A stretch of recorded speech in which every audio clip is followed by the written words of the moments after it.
Chapter 6. Oliver is found again. Oliver began to recover and slowly regain his strength. The picture that had caused Mr. Brownlow's excitement was taken down from the wall and was not mentioned again. Oliver was disappointed at the disappearance of the picture, since he liked the woman's face, but he had many other things to think about now.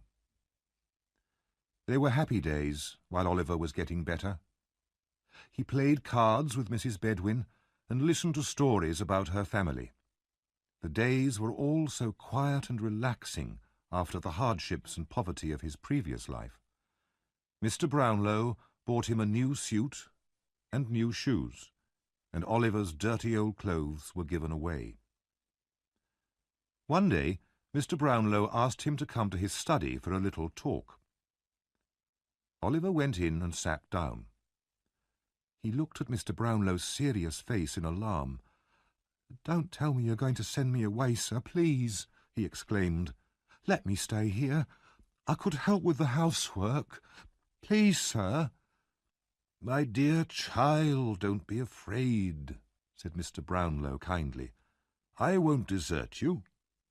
I believe that you're a good boy, not a common thief. You told me you're an orphan, and that seems to be the truth. But I want to hear now the whole story of your life, and how you came to be with the boys I saw you with that day." Oliver began his story, but was soon interrupted by the arrival of Mr. Grimwig, an old friend of Mr. Brownlow's. Mr. Grimwig was a fierce old gentleman and very fond of arguments. He clearly knew all about Oliver and inspected him closely. "So this is the boy, is it?" he said at last. Oliver bowed politely and was introduced by Mr. Brownlow. Tea was then brought in, and during the meal Mr. Grimwig stared so hard at Oliver that the boy felt rather confused. Eventually, Mr. Grimwig whispered to Mr. Brownlow, "He may be a good-looking boy, but I think he's deceiving you, my good friend." "Nonsense," said Mr. Brownlow, becoming angry. "Well, we'll see," answered his friend. "We'll see." Later that afternoon, Mr. Brownlow wanted to return some books to a bookseller and to send some money for new books that he had already collected. Mr. Grimwig suggested that Oliver should go. "He'll be sure to deliver everything safely," he said with a smile. "Yes, please let me take them," said Oliver, delighted to be of use. Mr. Brownlow hesitated, but Mr. Grimwig's smile had annoyed him. "Very well," he said. "Here are the books, Oliver, and a £5 note. The bookseller will give you 10 shillings change." "I won't be 10 minutes," replied Oliver eagerly, and he ran out into the street. "So you expect him to come back, do you?" inquired Mr. Grimwig. "Yes, I do," said Mr. Brownlow, smiling confidently. "Don't you?" "No. He has a new suit of clothes, some valuable books, and a £5 note in his pocket. He'll join his old friends the thieves and laugh at you. If he comes back, I'll eat my hat." The two men sat by the window with a pocket-watch between them and waited for Oliver's return. Oliver hurried through the streets to the bookshop, thinking how lucky he was. Suddenly, there was a loud scream behind him. "Oh, my dear brother!" Before he could look round, a pair of arms was thrown tightly around his neck. "Don't!" he cried, struggling. "Let go! Why are you stopping me? Who is it?" The young woman holding him started to cry loudly. "I've found him! Oh, Oliver, you naughty boy, to make me suffer so much! Come home immediately, you cruel boy!"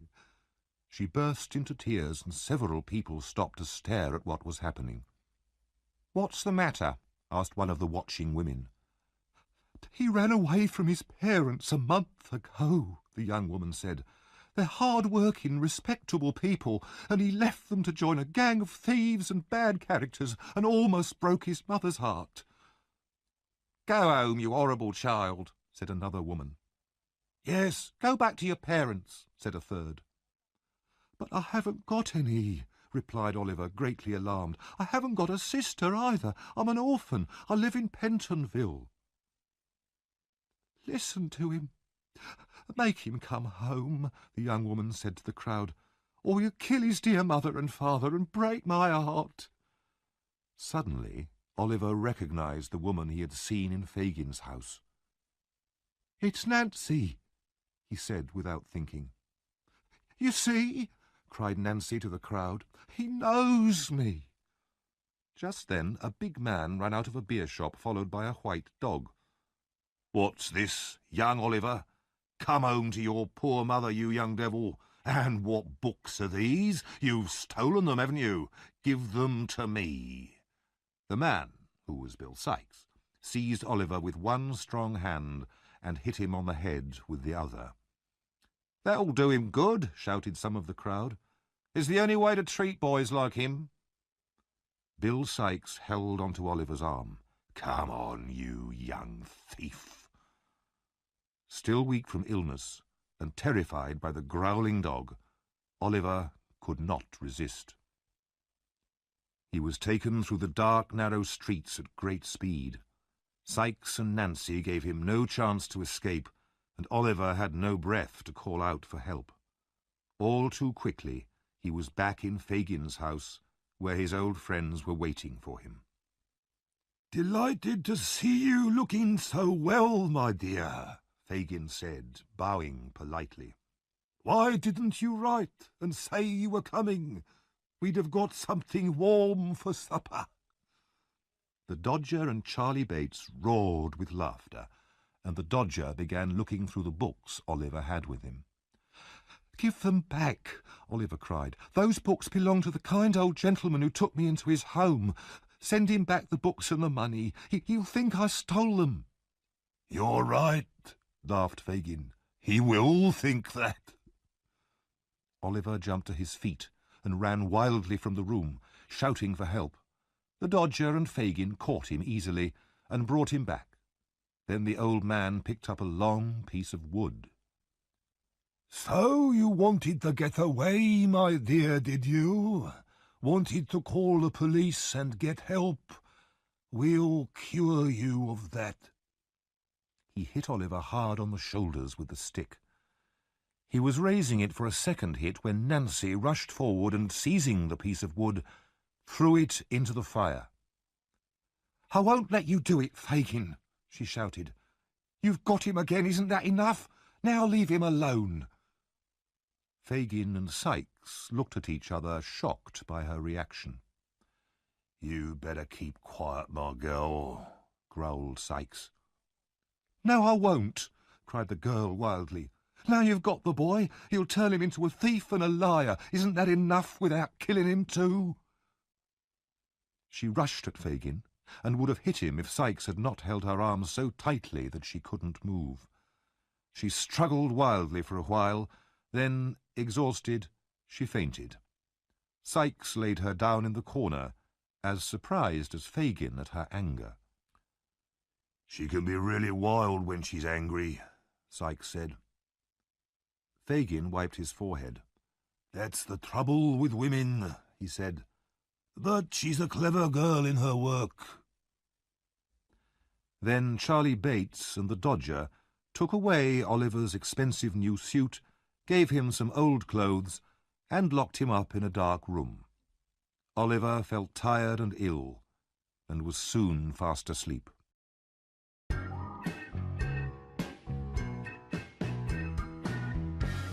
Chapter 7. The Robbery. A few days later, a visitor arrived in London from Oliver's hometown.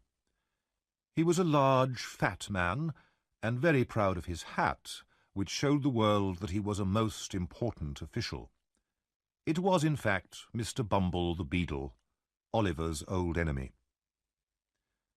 Mr. Bumble had completed his business in the city and had just finished a most satisfactory meal in a pub. He pulled up his chair to the fire to enjoy his hot gin and water in comfort, and opened the newspaper. The first thing he saw was this notice. A reward of £5 is offered for any information leading to the discovery of a young boy, Oliver Twist, who was kidnapped from his home in Pentonville last Thursday evening. I am also very interested in any information about his past. There was then a full description of Oliver's clothes and appearance, and Mr. Brownlow's full address. Mr. Bumble rubbed his eyes, read the notice again, and was at the address in less than 10 minutes. He was shown into Mr. Brownlow's study, where the old gentleman and his friend Mr. Grimwig were sitting. "Do you know where the poor boy is now?" Mr. Brownlow asked, when the beadle had explained the reason for his visit. Mr. Bumble shook his head. "Do you know anything good about him?" asked Mr. Grimwig, looking closely at Mr. Bumble's face. Mr. Bumble shook his head again, very seriously, and turned down the corners of his mouth. "Then tell us everything you know about him," said Mr. Brownlow impatiently. Mr. Bumble put down his hat, unbuttoned his coat, folded his arms, and sat back in his chair. He spoke in his most important and official voice, and talked for 20 minutes. His listeners heard all the details of Oliver's illegitimate birth, and how generously he had been treated as a workhouse orphan. They heard how he had always been an ungrateful and dangerous child, violently attacking another boy, and finally running away from the house where he had been working. The old gentleman shook his head sadly and gave Mr. Bumble the £5. "I would have been happy to give you 3 times the amount if your story had proved that the boy was good." If Mr. Bumble had known this earlier, he might have told a different story, but now it was too late, so he took the money and left. Mr. Brownlow walked up and down his room for several minutes, deep in thought. He rang the bell for Mrs. Bedwin, his housekeeper, and told her what he had heard. "I don't believe it," she said, with great certainty. "I was right," said Mr. Grimwig, with satisfaction. "You should have listened to what I said." Mr. Brownlow said angrily, "Never let me hear the boy's name again. Never. Remember that, Mrs. Bedwin." There were sad hearts at Mr. Brownlow's house that night. Meanwhile, in another part of London, Oliver remained a prisoner. Fagin had told Oliver how ungrateful he had been to run away. He had told him that he would have died of hunger without Fagin's kindness.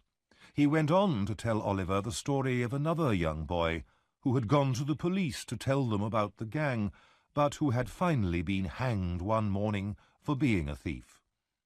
Fagin described the hanging in terrifying detail, and said that he hoped he would never have to tell the police about Oliver, and see Oliver with a rope around his neck. Oliver felt his blood turn cold. He remained locked in a room for many days, seeing nobody between early morning and midnight. He spent his time thinking sadly about his friends in Pentonville. After a week, he was free to wander round the house during the day. It was a dirty place, full of rats and insects, but no other living thing. All the windows were closed and covered with wood and metal bars that kept out the light. One afternoon, the Dodger and Charlie Bates were at home, and they started telling Oliver about their lives as thieves. "Why don't you become one?" Charlie asked him. "We all are here. Both of us. And Fagin, Sykes, Nancy, all of us." "I don't want to be," replied Oliver. "I wish they'd let me go." "But it's a good life," the Dodger said, taking some coins from his pocket and throwing them up in the air. "What does it matter where the money comes from?" he said, laughing. "If you don't steal it, someone else will. You can be sure of that." Fagin entered at this point with 2 young men and joined in the conversation. One of the young men had just come out of prison, and there were many cheerful jokes about his very short haircut. Everybody sat around the fire, talking and laughing for hours. Fagin told Oliver how good the Dodger was at his job, and what a friendly boy Charlie was. It was, without doubt, an interesting evening for Oliver, after so many days locked up alone. After that evening he was rarely on his own again. He spent a lot of time with the Dodger and Charlie, and often played the handkerchief game with them. At other times, Fagin would tell them all about robberies he had committed in his younger days, telling the stories so well and putting in so many funny details that Oliver could not stop laughing, even though he knew it was wrong. Fagin knew what he was doing. He had made sure that Oliver was so lonely and miserable that he would be desperate for any friends, however criminal. Slowly and deliberately, Fagin was trying to poison the young boy's mind. One damp, cold, windy night a few weeks later, Fagin put on his heavy coat and, with the collar pulled up high to hide his face, left his home. He walked fast through the streets, never losing his way even in the darkest places. Finally, he reached an evil, narrow street lit only by a single lamp. He knocked on a door, said something quietly to the person who opened it, then walked upstairs. Bill Sikes was sitting by his fire with his dog when Fagin entered. The room was a small, dark place with almost no furniture. Nancy was there too, and Fagin glanced at her uneasily.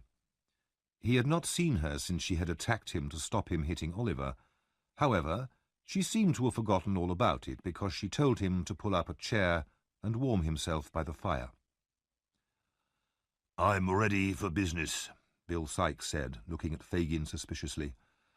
"Say what you have to say, Fagin." "It's about the robbery at Chertsey, Bill," answered Fagin. "Some lovely silver in that house down there." I know, Sikes said. "I was down there 2 nights ago to have a look at the house. But it's locked like a prison at night, all except one part." "Where's that?" asked Fagin, bending his head forwards, his eyes staring excitedly at Sikes.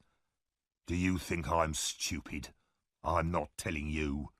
Anyway, what we need is a boy." "So there's a small place where only a boy can enter the house?" asked Fagin. "Maybe, but we need a boy." There was silence for a time, while Fagin thought. Then he made a sign to Sikes to tell Nancy to leave the room. "Don't worry," Sikes said. "You can trust her. She won't talk. Isn't that right?" "Of course it's right," answered the young woman, taking a large drink from the bottle on the table and laughing. "Anyway, Fagin, I know your idea is for Oliver to do the job." "You're a clever girl," said Fagin, smiling evilly. "That's exactly what I had in mind. Listen, Bill. The boy's been training for a few weeks, and it's time he did some work. He's the smallest one, anyway." "Is he safe?" asked Sikes. "Because if he tries any tricks on me, I'll kill him." "He'll be ours for life if he feels he's one of us, and this job will make him feel like that," said Fagin eagerly. "The boy looks so innocent, he's perfect. And we've got to include him in some crime as soon as we can. Otherwise, if he escapes now, he can tell the police about us and stay free himself." So it was decided that Oliver would help Sikes with the robbery in 2 days' time. The plan was discussed in great detail and all the arrangements made. By then, Sikes was very drunk, and Fagin got up to leave. As he put on his coat, he stared hard at Nancy, frowning a little. No, he was sure he could trust her. She was loyal. The next night, Oliver was alone in Fagin's house when Nancy entered. She was so nervous and white-faced that Oliver asked her if she was ill. "God forgive me," she said, beating her hands together. "I never thought I would do this." "Has anything happened?" asked the boy. "What is it?" She sat with her back to him and hid her face with her hands. After a while she said, "I don't know why I feel so strange sometimes. Come on, Oliver, are you ready?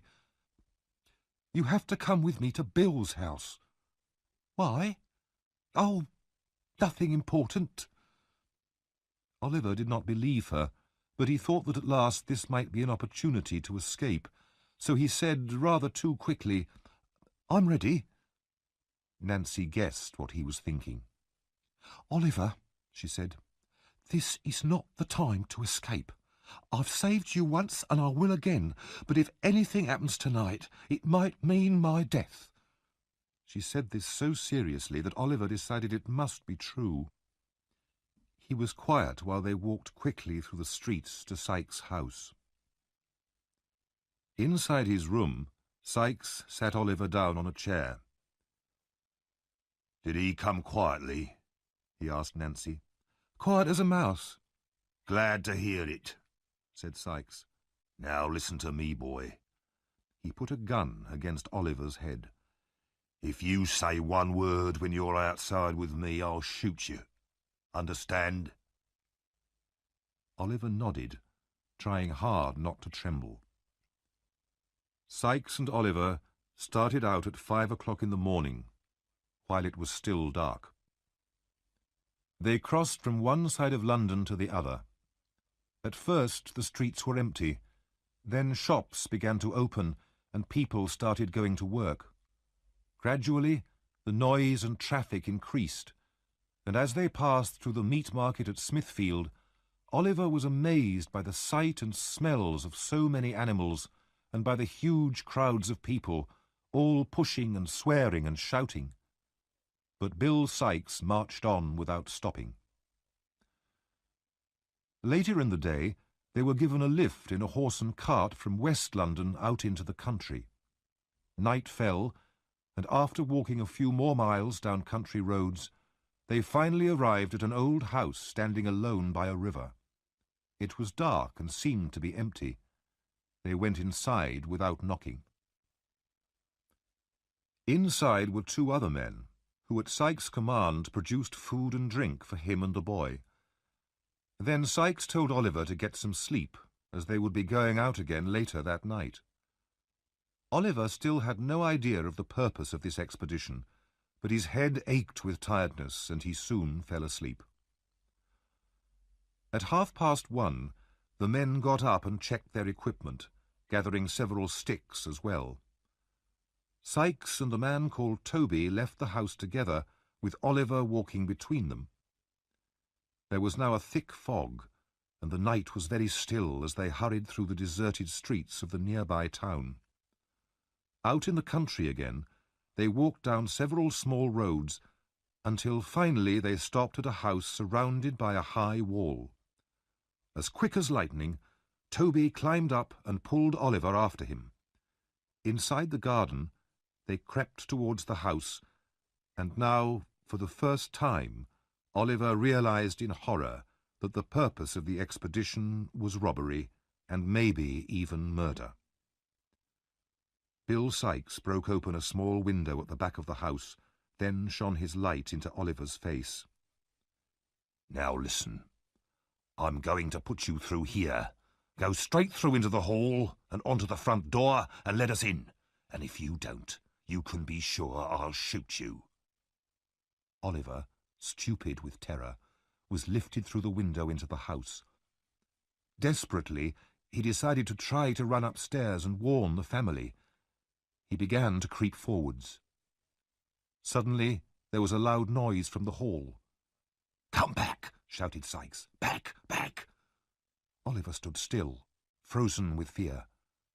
A light appeared, then two men on the stairs, then a sudden bright flash and a loud bang. Oliver staggered back. Sykes seized the boy's collar through the window and pulled him back out into the garden. "They've hit him!" shouted Sykes. "He's bleeding!" A bell rang loudly, above the noise of more gunshots and the shouts of men. Oliver felt himself being carried across rough ground, and then he saw and heard no more.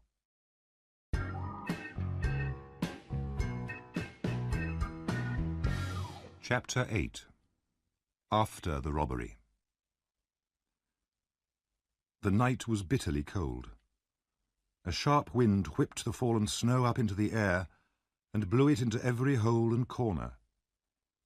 It was a night for the homeless to lie down and die, and for luckier people to sit close to their fires and thank God they were at home. In the workhouse where Oliver was born, Mrs. Corney, the widow in charge, was making tea by her fire. When she heard a knock at her door, she frowned and called out sharply, "Come in." The frown, however, was quickly changed to a sweet smile when she saw Mr. Bumble enter.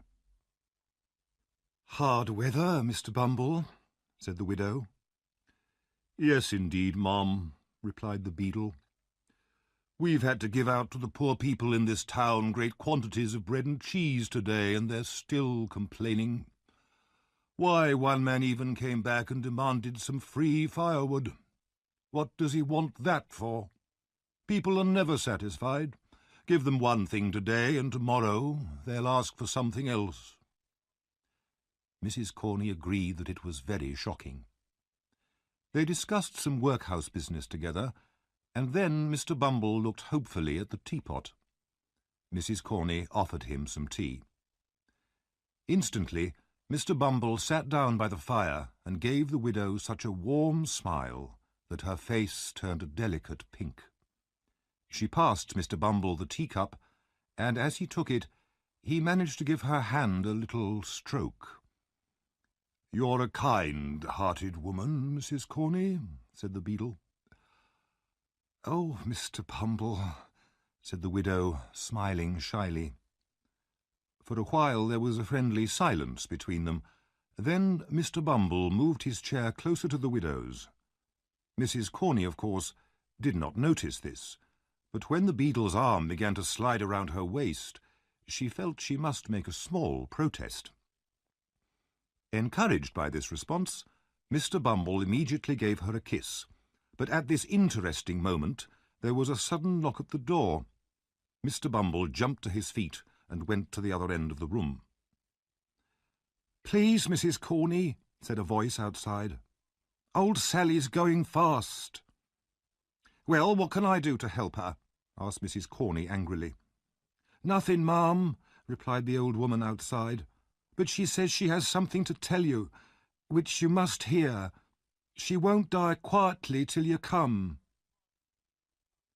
Complaining loudly, Mrs. Corney asked Mr. Bumble to wait until she came back. Then she followed the old woman up the stairs. Old Sally lay in bed in a freezing cold room. The fire was so small and mean that it gave no warmth at all. Mrs. Corney bent over the bed, and the dying woman opened her eyes. "Come closer," she murmured. "Let me whisper in your ear." She held on to Mrs. Corney's arm and pulled her down towards her. "In this same room, I once helped a pretty young woman who came in with cut and bleeding feet, who gave birth to a boy and then died." "Well?" asked Mrs. Corney impatiently. "I robbed her. She was hardly dead before I stole it." "Stole what?" "It. The only thing she had. It was gold. It could have saved her life." "Gold? Who was this mother? Tell me."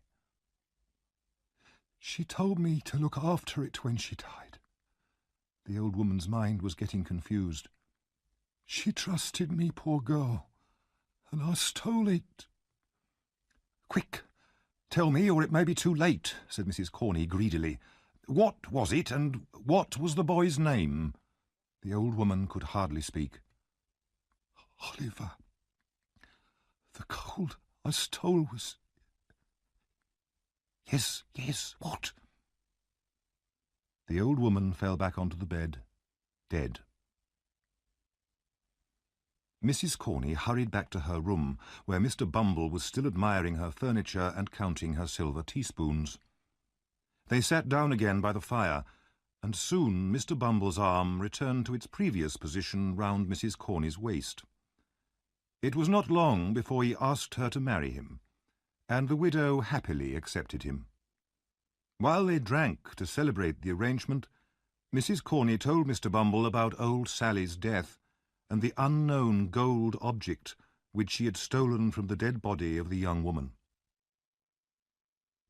After many expressions of undying love, Mr. Bumble finally left the room and returned home, with bright visions of his future. While these events were happening in the workhouse, the Artful Dodger and Charlie Bates were playing cards in Fagin's house. The Dodger, as usual, was winning easily. Somehow he always seemed to know exactly what cards the other players had in their hands. Suddenly there was a faint ring on the bell downstairs, and Toby came in, the man who had gone with Bill Sikes and Oliver to rob the house in Chertsey. Fagin jumped to his feet. "Where are they?" he screamed. "Sikes and the boy, where are they hiding?" "We failed," said the robber. "What happened?" "They fired and hit the boy. We ran away with Oliver between us, and they chased us with dogs." "And the boy? What about the boy?" gasped Fagin. "His head was hanging down and he was cold. We needed to go faster, so we left him in a field, alive or dead. That's all I know about him." Fagin did not wait to hear any more. He gave an angry scream, ran out of the house, and hurried through the streets until he reached Bill Sikes' house. As he climbed the stairs, he thought, "Well, Nancy, if there's anything going on here, I'll find out about it, however clever you are." Nancy was alone upstairs in her room, her head on the table. "She's been drinking again," thought Fagin. As he closed the door, she woke up. He told her what had happened during the robbery. She said nothing, and her head returned to the table. "And where do you think the boy is now, my dear?" Fagin asked her, trying hard to see her face. "Poor little child, left alone like that." Nancy looked up. "I hope the child's dead. Then he'd be happier than any of us." "What?" said Fagin in amazement. "It's better like that. The sight of the boy turns me against myself and all of you." "You're drunk." Fagin suddenly lost his temper. "The boy's worth a fortune to me, and now a drunken gang has lost him. And if Sikes doesn't return that boy to me, dead or alive, I'll tell the police about him, and I'll get Sikes hanged. Just remember that." When Fagin left her, Nancy was already back in a drunken sleep, her head lying on the table once more. Fagin went out into the blackness of the night and walked home. He had reached the corner of his street and was searching in his pocket for his key when a dark figure came out of the shadows and crossed the road towards him. "I've been waiting here for 2 hours, Fagin," said the stranger. "Where have you been?" "On your business, my dear," said Fagin, glancing at him uneasily. "We'd better talk inside." The door closed behind them, and they crept quietly up to the top floor in order not to wake the sleeping boys downstairs. They sat in a dark room, the only light coming from a candle burning in the passage outside. The stranger's name was Monks, and he was in an evil mood. He listened to Fagin for a while, frowning heavily. "It was badly planned," he said angrily. "Couldn't you have made the boy into an ordinary thief and then got him arrested and sent out of the country for the rest of his life?" "But he isn't like the other boys here," Fagin said. "I had nothing to frighten him with. Anyway, I've already helped you. After he was caught by the police stealing from the bookshop, I got Nancy to get him back, and then she felt sorry for him." "Killer," Monks said impatiently. "We can't afford to do that kind of thing," said Fagin. "But I can turn the boy into an ordinary thief now, and then Nancy will harden her heart against him. I know how women are. But if he's already dead, "That's not my fault," said Monks quickly. "I always said to you, do anything you want to him, but don't kill him. I wouldn't have been able to forget it if you had." Suddenly he jumped to his feet, staring at the wall opposite the door. "What's that?" he whispered, terrified. "What? Where?" cried Fagin. "The shadow. I saw the shadow of a woman pass along that wall." White-faced, they both ran from the room into the passage. The candle threw long shadows down the stairs, but there was no one there. They listened. Only silence filled the house. "It was your imagination," said Fagin softly. "I swear I saw it," replied Monks. They searched all the upstairs rooms. They were empty and as quiet as death. Monks grew calmer and eventually left the house at 1 o'clock in the morning. The chase down at Chertsey the previous night had not lasted long. There was a lot of noise of men shouting and dogs barking as the servants from the house pursued the robbers across the fields. But Sykes and Toby wasted no time. They dropped Oliver's unconscious body in a field and disappeared into the fog and the darkness in different directions. The three pursuers lost enthusiasm for the chase and agreed among themselves that it was much too dangerous to continue. They returned to the house, keeping close together and trying to look brave. Morning came, but Oliver still lay in the field as if dead. It began to rain heavily, and after a while Oliver opened his eyes. His left arm was covered in blood and hurting badly. He felt so weak he could hardly stand, but he knew that if he stayed where he was, he would die. Gasping with pain, he forced himself to his feet and with slow, shaky steps began to walk. He had no idea where he was going and moved forward mechanically as though in a dream. After a while his feet found a road, and he looked round and saw a house in the distance. He decided he would rather die near human beings than in a cold field, so he turned his steps towards the house. As he came nearer, he realized that the house was familiar, and he felt faint with terror. But where else could he go? With a last effort, he crawled up the path and knocked on the door, then fell exhausted on the step. It was now mid-morning. Inside the house, the men servants were still describing the night's adventures to the cook and the servant girl, who gasped with appreciative horror at every exciting moment. They were all enjoying themselves very much, when there came a knock at the door. Pale with fright, they all stared at each other. Nobody was keen to answer the knock, so eventually they all went, including the dogs. Very cautiously they opened the door and saw nothing more alarming than poor Oliver curled up in a sad little heap on the step. Then one of the men gave a shout, seized the boy by a leg and pulled him into the hall. "Here he is," he cried excitedly. "Here's the thief. I shot him last night." A young lady appeared at the top of the stairs. "What's going on here? Quiet, please. Is this poor boy very hurt?" "Very," said the servant, proudly. "Then one of you go to town as fast as you can and fetch a policeman and Dr. Losberne. The rest of you, help to carry the boy upstairs and put him to bed. Treat him kindly, I beg you."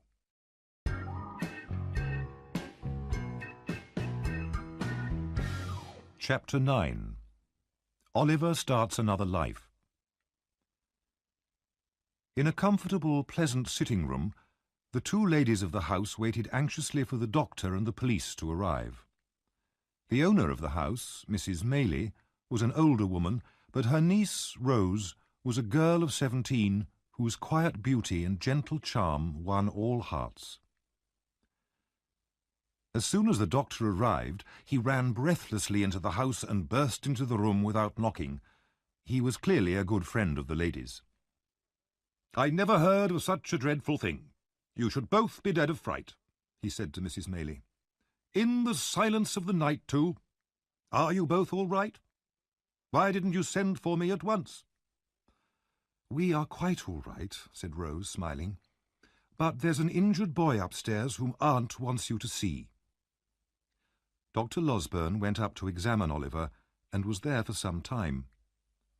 He came down looking rather puzzled and asked the two ladies to see the boy with him.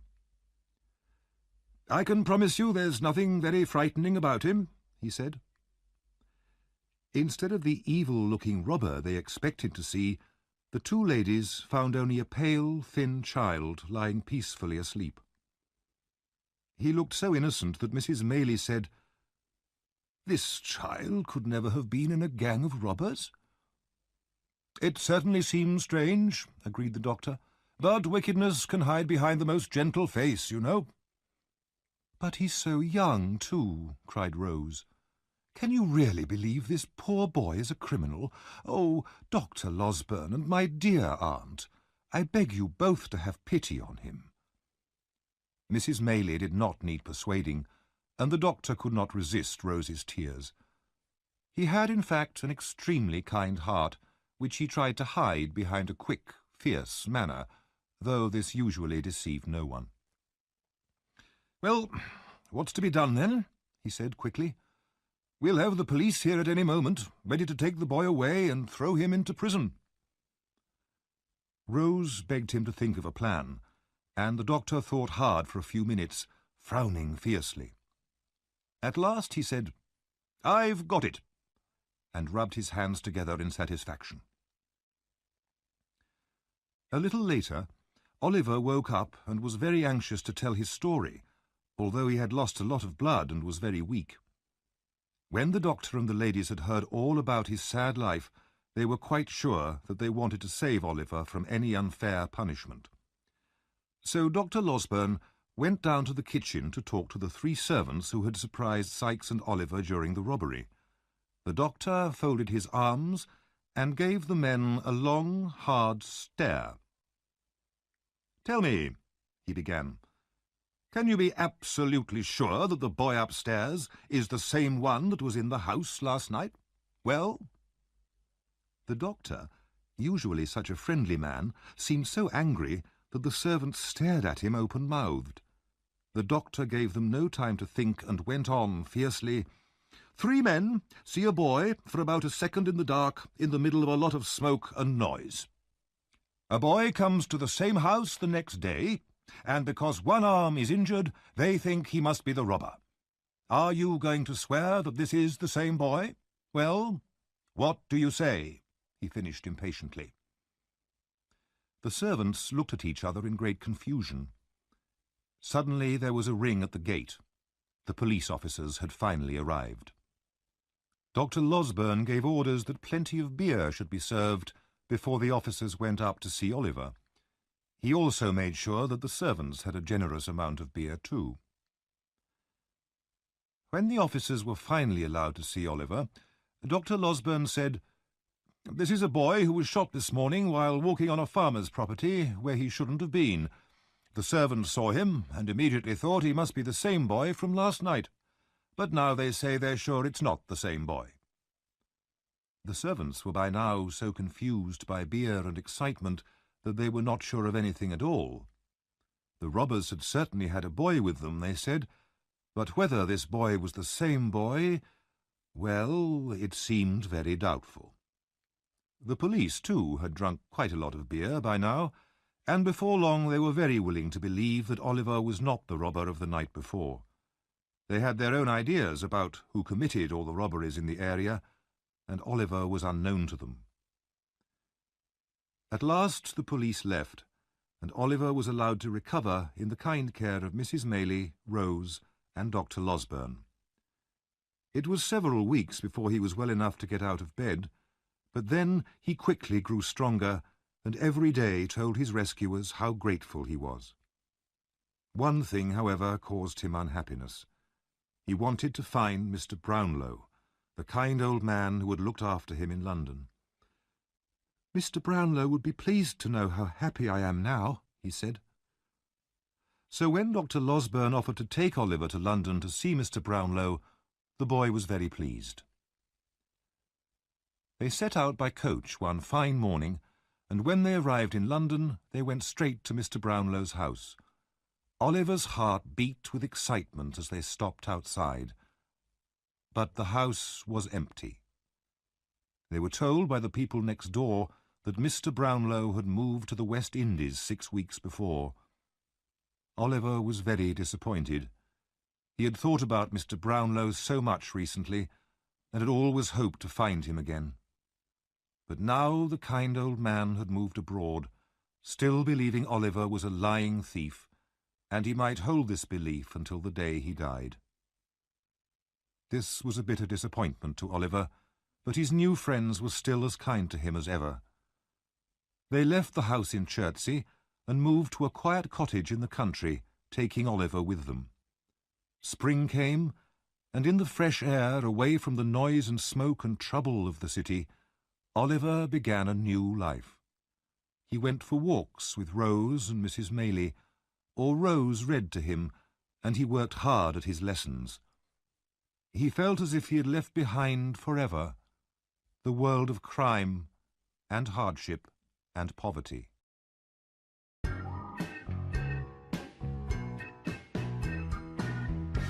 Chapter 10. Life in the Country. The weeks slipped contentedly past, and spring turned into summer. Oliver was now a strong and healthy boy, and very fond of Rose and Mrs. Maylie, as they were of him. One hot summer evening, after a walk in the country, Rose became very weak and pale, and confessed she felt ill. By the next morning she was in a dangerous fever, and Mrs. Maylie and Oliver were afraid she might die. Mrs. Maylie sent Oliver to the nearest town, 4 miles away, to post 2 express letters. One was to Dr. Losberne in Chertsey, the other to Harry Maylie, Mrs. Maylie's son. Oliver, filled with anxiety, ran as fast as he could along the country roads and across the fields until, hot and exhausted, he reached the town. He posted the letters and turned to hurry home again. As he was running past a pub in the main street, he accidentally bumped into a tall man in black coming out. The man stared at Oliver. "What the devil's this?" he said, stepping back. I'm sorry, sir. I was in a hurry and didn't see you." The man murmured angrily to himself. "Who would have thought it? Curse him. I can't get away from him." I'm sorry, sir," repeated Oliver, frightened by the man's wild, staring eyes. "The devil break your bones," the man said through his teeth. "What are you doing here?" He raised his hand and started towards Oliver with a mad look in his eyes, but fell violently to the ground, shaking and gasping in a fit. People hurried up and helped the man into the pub, while Oliver, thinking that the man was mad, ran quickly home. Mrs. Maylie and Oliver passed a sleepless night, and Rose grew steadily worse as the fever burned in her. Oliver said every prayer he had ever learnt 10 times over. Late the next day, Dr. Losberne and Harry Maylie arrived, and the house was full of worried faces and anxious whispers. But the danger passed, and by the next night Dr. Losberne was able to announce that though seriously ill, Rose would not die. Oliver cried for joy. A day or two later, Mrs. Maylie talked privately to her son. Harry was a handsome young man of about 25, with a cheerful, honest face and friendly manners. He was clearly very fond of Rose. "I know that you want to marry Rose," Mrs. Maylie told her son, "and she is the nicest person I know. But I want you to remember one thing. Her birth." "Mother, that means nothing to me," said the young man. "I love her." "I know you do, Harry, but she herself is well aware of her doubtful birth, and this might affect her answer if you ask her to marry you. I know you have ambitions to enter politics. If you marry a woman with a stain on her name, even though it's not her fault, It might spoil your chances of success in life. Society is cruel, Harry. People might use the knowledge of your wife's doubtful birth against you, and against your children too. And one day you might begin to regret your marriage. Only a selfish man would do that, Mother, Harry answered impatiently. No, I am quite determined. I have loved Rose for a long time, and nothing will ever change that. Mrs. Maylie sighed. And she, I know, is very fond of you. But she herself may try to protect you and refuse an offer of marriage from you for your sake. Remember that, Harry. But now I must go back and sit with her. Will you tell her how much I've worried about her? Asked Harry. And how anxious I am to see her again? Of course I will, replied Mrs. Maylie. Some days after this conversation, Oliver was sitting in the room where he studied in the evenings. It was a warm night, and he'd been studying hard for some hours. He fell asleep at his desk and started dreaming. He dreamt that he was in Fagin's house again, and could see the old man sitting in his corner, whispering to another man. "Yes, my dear," he heard Fagin say. "You are right. That's him." In Oliver's dream, the other man answered, "Of course it is. I told you I'd seen him. I'd recognize him anywhere. If I walked across his unmarked grave, I'd know it was him buried under the ground." He said this with such hatred that Oliver woke up from fear.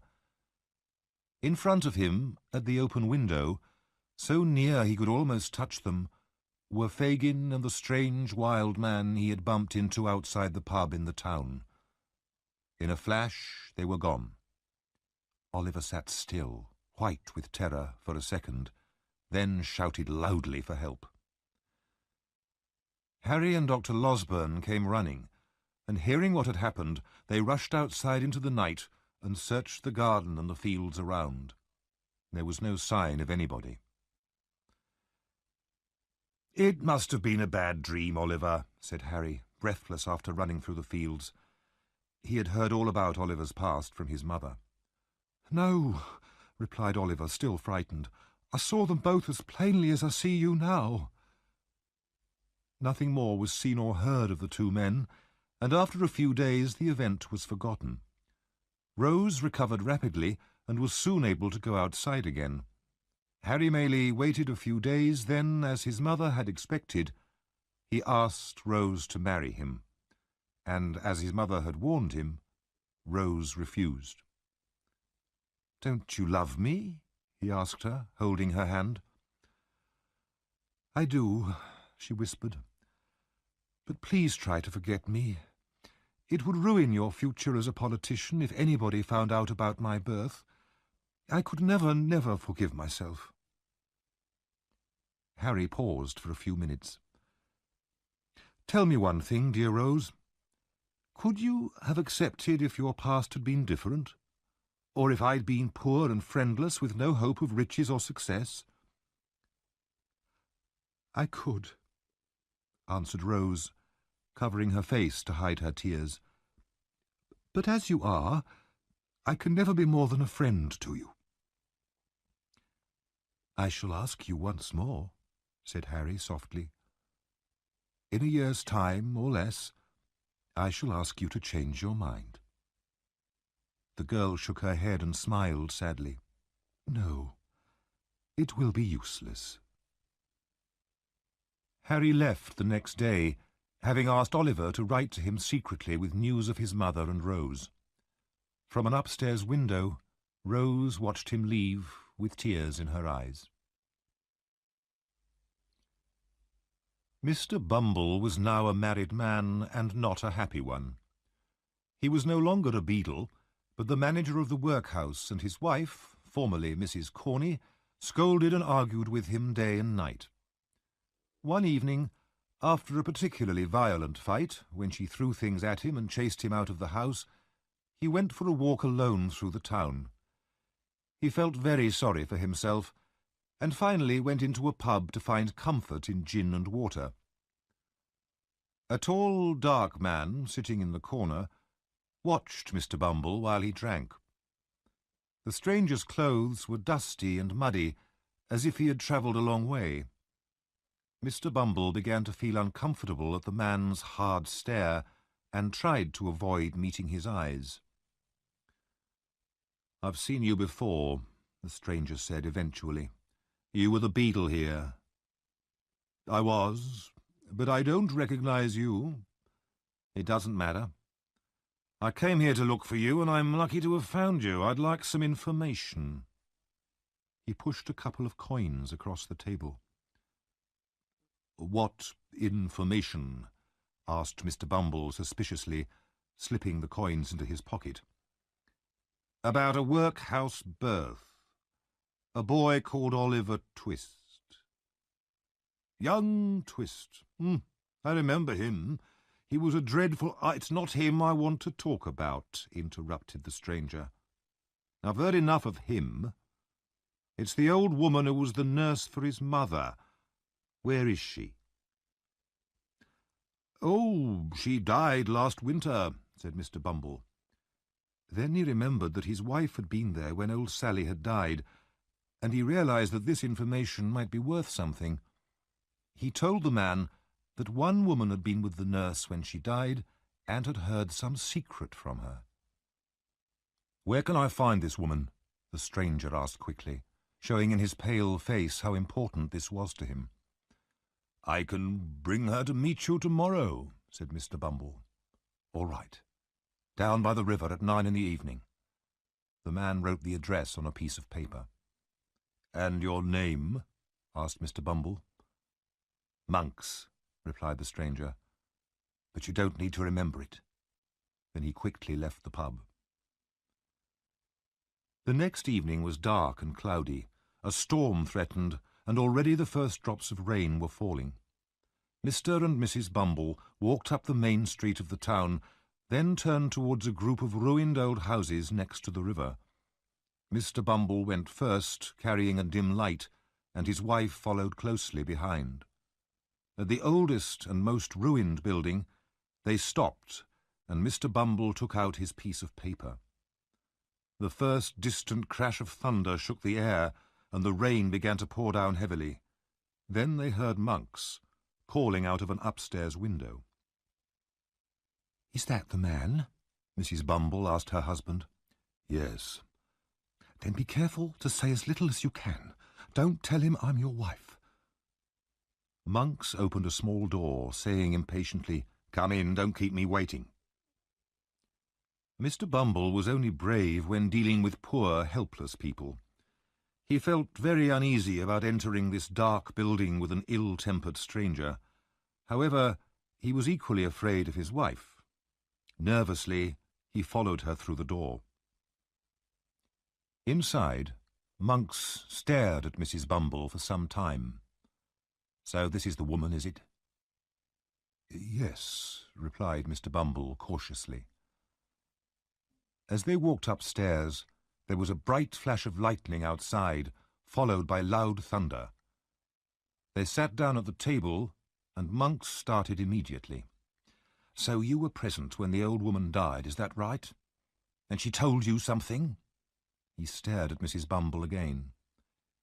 "Yes," said Mrs. Bumble, "something about the mother of Oliver Twist, but first, how much will you pay me for the information?" "If it's what I want to hear, £25, said Monks. "But it's a lot of money for something which has been lying dead for 12 years. Reluctantly, he pushed the money across the table towards her, then bent forward to listen. The faces of the three nearly touched, as the two men leant over the table to hear what the woman had to say, and the woman leant over towards them so that they could hear her whisper. In the dim lamplight their faces looked pale and ghostly. "The old woman, who was the nurse, died with only me in the room," said Mrs. Bumble. "No one else was there?" asked Monks fiercely. "No one." "Good," said Monks. "Go on." "She spoke about a young woman who had given birth in the same bed some years before. The child was Oliver Twist, and this nurse had robbed the child's mother. Robbed in life? Asked Monks. In death. She stole from the body when it was hardly cold, but the old woman fell back and died before she could tell me more. It's a lie, shouted Monks furiously. You know more. I'll kill you both if you don't tell me what else she said.